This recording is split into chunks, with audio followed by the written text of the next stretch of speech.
Hey y'all, it's August and welcome back or welcome to my channel. Forever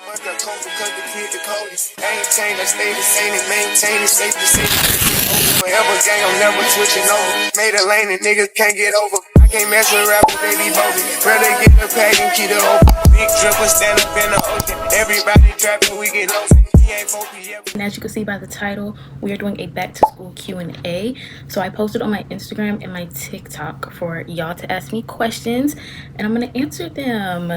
I just finished doing my makeup. I put pimple patches on because I'm not really doing much. I literally just want to do my makeup because I got no sleep last night and the eye bags was crazy. Like I needed concealer, especially if I was gonna be filming. But yes, let's get right into it. I'm so excited because I have not looked at the questions. I'm literally getting the story up right now. We're gonna do the Instagram questions first and then I'll go on to TikTok. But let's see. Yes, I hope y'all enjoy this Q&A. Make sure to like, comment, and subscribe, and let's get right into the questions. Okay, the first questions that I got was, what am I majoring in, or what's my major? I'm currently majoring in justice studies for right now. That may change. We'll get into that later because this major has already given me a lot of trouble and I'm not even in the school yet. But yes, I'm currently majoring in justice studies. I'm also on the pre-law track because I want to be, for right now, I want to be a civil rights attorney, but that depends on if I want to go to law school or not. I am looking at careers that don't require law school and then some that do require law school. That just depends on where I'm at in life and how I'm feeling. But yes, my major is justice studies. The next question is, how is the decision process for picking your classes? And this is what has me thinking about changing my major now. Actually, picking my classes was extremely difficult and I felt that I didn't have much support from my school, to be completely honest, as far as that process goes. It was just extremely difficult. I talked to like 4 different people about my schedule. I was jumping through hoops because I am going into college with an associate's degree, because I did dual enrollment my junior and senior year of high school. But yeah, I was pretty much jumping through hoops. Basically, my advisor told me I had picked all the wrong classes and then she gave me the list, but she gave me the list after I enrolled for classes and enrollment was closed by the time, so I'm trying to get it changed and all this other stuff, but she sent it to me after my enrollment was already closed and there's nothing I can do. So that was very irritating and very frustrating. I am thinking of changing my major to political science, but of course I will let y'all know if I do end up doing that. Next question is, how do you feel about the transitioning of officially being out of my hometown for the first time, like living outside of my hometown? Because I've lived in my city my entire life. I've never, like, we've moved, but we moved within my city. We've never moved to a different city or a different state or anything. And to be honest, I don't know. Like, that's a good question. I don't really know how to feel. Again, I'm not nervous or anything. I'm not sad or anything, but I'm also not like excited, at least not yet. I don't think it's hit me yet, even though I do move in like 20 days or maybe less than 20 days. It still just hasn't hit me yet. I think having the problems with my schedule and like that whole situation definitely like affected my mood about school, because now I honestly just kind of feel like I'm just ready to move in. So the schedule struggles was really real, but I am so excited. I'm very excited to see my roommate because that is one of my friends. And yeah, so I'm excited to actually be on campus. But as far as a new city, I think it would be fun to explore and see what it has to offer. But again, as of right now, like with the whole schedule situation, I'm not the most excited, but I think I'll get excited, and I'm definitely going to try and explore and see what it has, because it's in the mountains. So I'm very excited about that. Okay, y'all, moving to TikTok questions. The first question is, how do you stay motivated? That's a good question. I would have to say, I don't stay motivated, like, at all. There are times where I just want to get in the bed and I don't want to do schoolwork, or there's, you know, times where I go through something outside of school and it may affect like my work ethic or just how I feel. But it's really discipline that gets me through school. It's knowing that, like, okay, looking at the bigger picture and saying, okay, you want to do this, so you need to do this first. Does that make sense? So that's how I kind of look at it. I don't always stay motivated. I don't think anyone ever stays motivated, but I do stay disciplined, and I'm very hard on myself. I feel like everybody is to a certain extent, but with me, I'm just like, okay, like, if you want to, you know, be a civil rights attorney, that means you need to pass this class. That means you need to do this assignment to pass this class. So yeah, I would say I don't stay motivated, or I don't necessarily know how to stay motivated. I just stay disciplined. I think discipline will always take you farther than motivation. The next question is my best tips for school. My first tip would be to have some type of planner. It doesn't have to be a paper planner, because for me, sometimes I'll just use my notes and like the notes app on my phone and make a to-do list, or I'll use Notion, which I absolutely love Notion. I love Notion down. I used that all my senior year. But I would definitely say have a planner. Like, have something. Doesn't even have to be a planner. It could literally be your notes app, like I said, and make a to-do list for the day.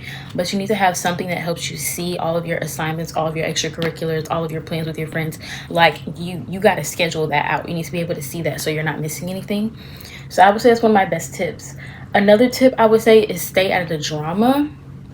This probably pertains to high school. There's probably college drama, but I'm not gonna be in that.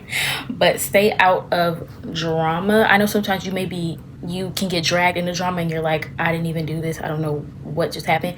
Don't comment on it. Don't say anything. Silence is your best move when it comes to drama, and just stay to yourself when it comes to that. Like, I don't entertain drama. I don't entertain other people's drama. Just stay to yourself. Stay peaceful.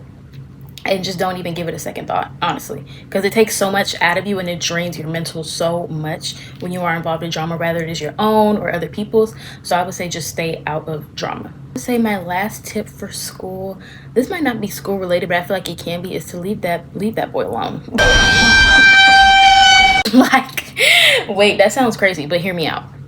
If you know, boy or girl, it doesn't matter. If you know that person is distracting you from your schoolwork, whether you're in high school, middle school, college, it doesn't matter. If you know that person is distracting you from what you need to do, they're not for you. God is not going to send somebody for you that's going to distract you and get you off of your goals and off of your schoolwork. So maybe it's time to snip.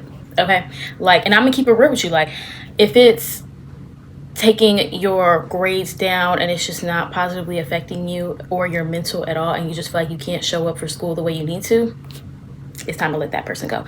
It might hurt, but snip, they gotta go. Prioritize yourself first, especially with school. I know school can be overwhelming and it can be draining, especially when you have like extracurriculars, or you work while you're in school, or again, maybe you have a relationship or some personal issues going on. Like, school can definitely just add on top of that. But I would definitely say prioritize yourself first and keep God first. Another tip for school I would have is to stay organized. Again, that kind of ties back into having a planner, but I'm talking about like that backpack should not be a mess. Like, that backpack needs to stay organized. Your locker, if you have one, needs to stay organized. Like, stay as organized as you can, of course. I'm a type A person, so I'm constantly organizing something, but stay as organized as you can to help you function and be better at school, especially with your schoolwork. If it's a worksheet or something that you know you need the next day, you need to put that in a folder or something like that.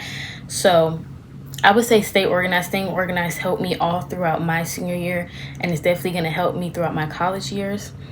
I would specifically say, now that we're so like online now, like, definitely keep your Google Docs or your PowerPoints and stuff like that. You need to keep that organized and everything for assignments, because I know for me, through dual enrollment, all we used was Canvas, and we pretty much had like all online work. So if you're downloading a PDF or something, you need to title it something so that you'll remember. You need to put it in a folder specific for that class. So yes, I would definitely say stay organized and try to keep all your schoolwork for one class in one place. I'm telling you, it makes it so much easier, whether it's paper or online. Like, you got to stay organized. You need that. I'm telling you, it has helped me so many times when I have lost an assignment, or I just don't know where it is on my computer, to save it into a certain file or folder. It has helped me so many times. The next question is, will we get a dorm tour? Of course y'all are getting a room tour. What? I'm gonna film, I don't know if it's gonna be in the same video or the separate video. I have to plan it out, but I'm gonna do a move-in vlog, and then I'll probably do decorating my dorm plus a dorm haul, or like a dorm room tour. But we'll see, because I do have a roommate, and if she doesn't want to be on camera, I'm not gonna force her to be on camera. So that all depends, but y'all would definitely see like my side of my room, you know. But yes, the next question is the class you're most excited and least excited for. I think the class I'm most excited for is probably either my religion or my political science course that I chose. And then I'm least excited for my Justice 200 class because that's a prerequisite that I have to take in order to pretty much do any other class within my major, and that's what gave me a whole lot of trouble with my schedule. So I pretty much just like I'm already not feeling that class because it gave me so much trouble. But I would say those are my favorite and least favorite at the moment. The last question I got, y'all, is how do you stay consistent? Now, I don't know if they mean like staying consistent with school or staying consistent with YouTube and school, so I'll answer both. But staying consistent within school and within my schoolwork, my mom don't play. Like that's just me being real. Like my mom has never played that. My mom has access to all my grades, like I mean, which I was fine with because I was a straight A student, so I didn't mind that. But my mom stayed on top of me about my schoolwork, and I would say till junior year. Like through senior year, she definitely dialed back a little bit and was like, you're about to be in college, you need, like, you're already in dual enrollment, like you need to figure out, you know, how to stay on top of yourself by yourself. And I would say being consistent with schoolwork, set alarms. That was my biggest thing. I would set alarms, or I would set timers for when an assignment is due, or maybe put it in your calendar or something like that. And I will also say, if you're dealing with something, talk to your teachers about it. Like, your teachers know that you have a life outside of school, and I am sure that they will give you grace. Also, keep good relationships with your teachers. That's how you'll get grace. If you're a class clown or you're somebody who's always being disrespectful, you talking while they're talking, they're probably not going to give you as much grace when you're going through something and you just need an extension or an assignment or something like that. They're probably not going to give you as much grace if you don't treat them with respect. Okay? So I would definitely say that. And then being consistent with YouTube and school, have a schedule. Like, I plan stuff out. I am constantly recording or editing and pre-filming content. I would say pre-filming and constantly planning out content is definitely how I stay organized with YouTube and school. But of course, put school first. If you need to take a break or something like that, definitely do that. Just communicate with your followers that, like, hey, like, I have finals or I have midterms or something like that, and I'm not able to show up as much as I would like to. I think that's fine. Like, school comes first before YouTube, before work, before anything like that. And I would say that's how I stay consistent. Yes, y'all, those are all the questions I received. If you have any more, I could always do a part 2. Just comment down below. I hope this helped you, and I hope you have an amazing school year. I hope you're enjoying this back to school content. There's definitely more to come after this video, so stay tuned for that. I love you, but Jesus loves you more. Make sure to like, comment, subscribe, and I will see you in the next one. Bye.